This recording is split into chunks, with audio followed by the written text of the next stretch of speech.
Let's face it, the world is a cruel, crime-filled place. To try to combat this, there are several laws put in place in an attempt to keep order and justice. For Pedro Rodrigues, who has been dubbed the Brazilian Dexter, the punishment for some were not severe enough. After being caught for several murders, including that of his own father, Pedro went on to commit the majority of his killings within jail, brutally taking the lives of those he believed to deserve the ultimate sentence. But what makes a man who can kill his own father turn into a vigilante who targets the worst of society? Was this his own sick way of validating murder? Welcome back to Twisted Minds. My name's James, and today we're looking into the case of Pedro Rodrigues Filho, the only serial killer you don't have to be scared of, unless you end up doing something really bad.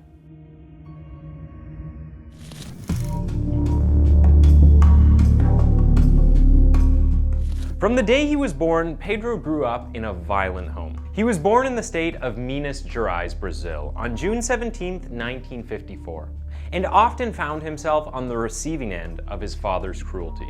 In fact, Pedro got his first beating while still in his mother's womb, after he abused her while pregnant. This resulted in Pedro being born with a deformed and damaged skull. Growing up in this toxic and violent environment made Pedro come to believe that being evil was fun, which eventually came to a boiling point when he was just 13. After an argument with his cousin, the teen pushed the older man into a sugarcane press, almost killing him. A year later, Pedro's father was working as a school guard. One day his father returned home, claiming that the deputy mayor of Alpheus had accused him of stealing food from the canteen. I think this means that he may have eaten a burger or two without paying, opposed to being caught with sloppy joes stuffed in his pockets. Pedro didn't like the idea of his father wrongfully losing his job and decided to do something about it. Taking a gun, Pedro shot the deputy mayor in cold blood and then shot another school guard he believed was the real food thief. When the doctor says eating too much junk food can kill you, I don't think he meant it this way. After the murders, the young teen fled to Mogi das Cruzes, where he raided drug dens and killed sex traffickers. While cleaning up the streets in his own messed up way, he met a young woman named Maria Olympia, who he soon fell in love with and got engaged to. Not long after that, she would fall pregnant. Now, this could be the perfect ending, right? The killer who tried to make amends for killing a deputy mayor and guard by picking off drug dealers and human traffickers settled down with a wife and baby? Well, unfortunately, we don't do happily ever after endings here on Twisted Minds, and things are about to get much worse.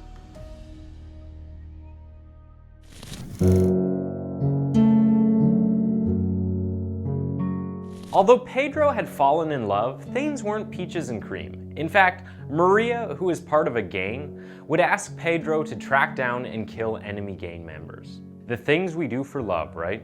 After the targets were hit, the streak of violence against drug gangs slowed down, but they had not forgotten about what the couple had done. One of the drug dealers eventually put a hit out on Maria, killing both her and the unborn baby. This forced an 18-year-old Pedro into hiding again, heartbroken, alone, and seeking revenge. Pedro began torturing drug dealers and gangsters for information, like some sort of cliche movie. He eventually found out the gang leader was responsible and launched a daring attack on a wedding party. If the bride was hoping for a white wedding, she was out of luck. Once Pedro and his gang were done, 7 of the gang members were dead, with a further 16 wounded. Surprisingly, the police at the time did not really make any efforts to catch him, as they saw him as a vigilante cleaning up the streets. These are the poverty-ridden streets of Brazil we're talking about here.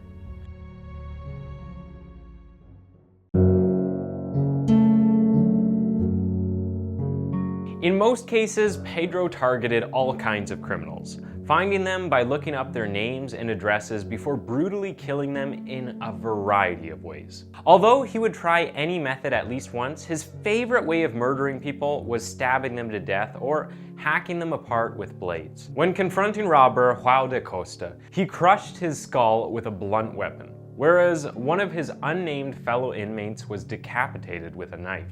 In an interview, he stated that if he heard of a crime, he would be spurred on to find and kill the person responsible. Sometimes he would capture criminals and torture them to death whenever he needed to get out some anger, rather than clean up the streets. Months after the wedding massacre, Pedro discovered that his favorite cousin's boyfriend had got her pregnant but refused to marry her. This didn't go down well with the serial killer, vigilante, who didn't hesitate in shooting the man out of anger. As Pedro was going around killing drug gangs, he didn't realize that things at home had gotten even worse. One night, in a drunken rage, his father brutally killed his mother with a machete. As soon as Pedro heard the gruesome news, he did what he did best at. In May 1973, he headed to the jail where his father was being kept, waited till visiting hours, and stabbed him 22 times, right in front of the shocked guards and other prisoners. To make things even more gruesome, he cut out his father's heart and took a bite out of it like it was a jam-filled donut.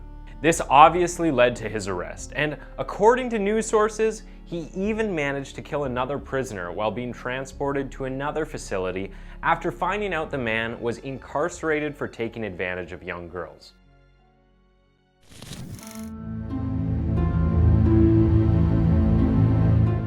Pedro, who was found guilty and sentenced to 126 years, was sent to one of the most brutal prisons in Brazil, where he immediately proved himself to be among the most ruthless of killers. Within the constraints of the prison, he appointed himself the judge, jury, and executioner of the most evil criminals being held at the prison. He would often torture his victims with whatever weapon he could fashion, often forced to get inventive with his ways of torturing them.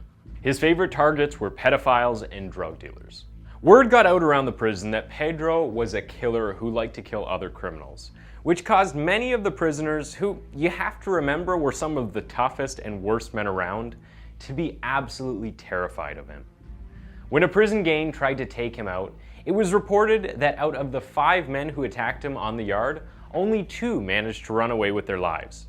After that, no one tried to take him out again. For the crimes committed behind bars, he was sentenced to an increased 400 years, but due to some legal loopholes, Pedro was set for a 2003 release date.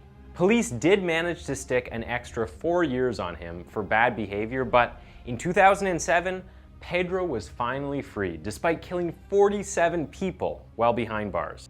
You may be asking yourself, how can he be freed after killing so many people? Well, Brazil has a law that means a criminal cannot spend more than 40 years in prison.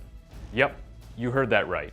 The only time a life sentence can be carried out is for military crimes committed during wartime. Pedro has since become something of a phenomenon for his survival in the harshest regime of a Brazilian prison, as on average, a prisoner will live up to 15 years in prison before being killed by disease or other prisoners. Although this may sound awful, this environment is still rife throughout Brazilian prisons, especially those holding the worst of the worst.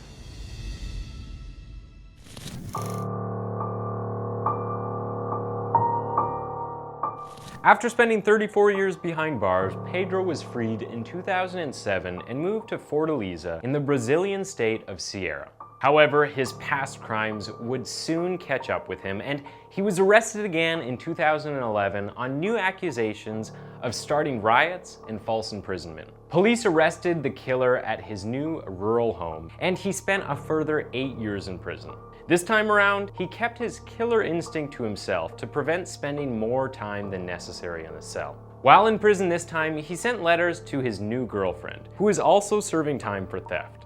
After his release in 2008, Pedro boasted about killing over 100 people, but stressed that they were all bad people who did bad things.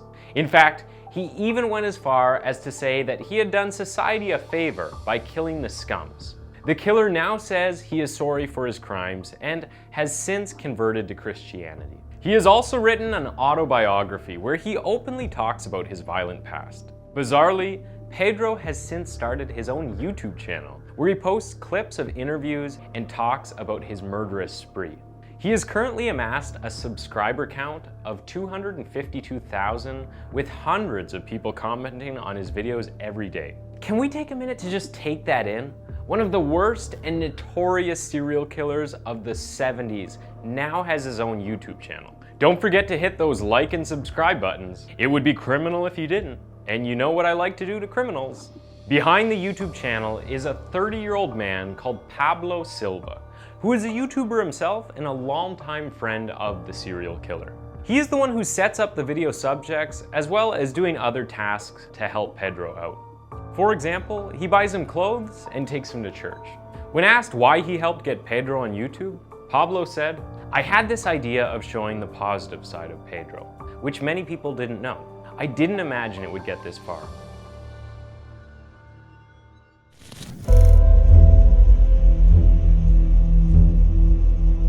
Pedro Rodrigues Filho has been described as a psychopath and fits most of the criteria according to psychologists, as he displays a lack of remorse and compassion for those he has brutally killed. With that being said, where Pedro differs is his genuine love for his mother, relatives, and girlfriend, which doesn't completely land him in that category. He was analyzed by psychologists in 1982 and was diagnosed as a paranoid and antisocial character with an overwhelming impulse to act out his own version of justice. It's easy to see the beginning for this serial killer, growing up in a violent and abusive environment.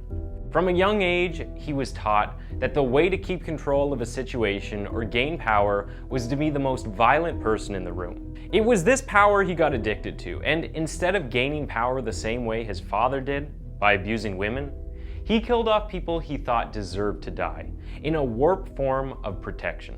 How could he feel bad about what he had done when he was only doing it to protect others, right?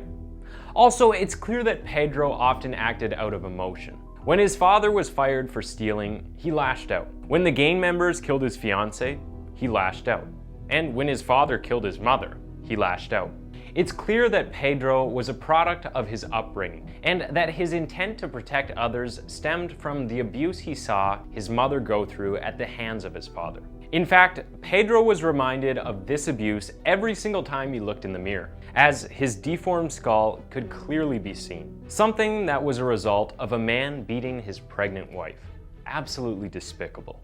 A disturbing fact, especially considering that he is now free, is that Pedro Rodrigues lands 6th in the list of serial killers with the most confirmed kills. At 71 proven kills, it means that he would have had to have killed multiple people a year from the time of his first kill in 1968.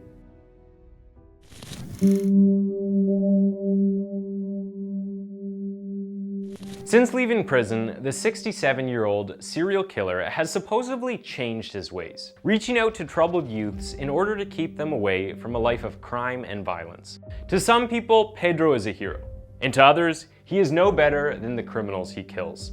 Despite which side of the fence you stand at, one thing we can all agree on is that the legacy of Pedro Rodrigues Filho will live on for many years to come. For those who believe that Pedro solely wanted to make the world a better place by taking out the trash, it is worth knowing that he has a tattoo on his left arm that says, "I kill for pleasure." The question is, can a man with 71 confirmed kills and admitting to over 100 really be a changed man? He wanders the streets like everybody else, but more frighteningly, is amassing a huge amount of followers holding on to every last word. Thanks for tuning in to Twisted Minds. That was the case of Pedro Rodrigues Filho, and why don't you go ahead and click on one of the 2 videos on your screen for another one of our videos.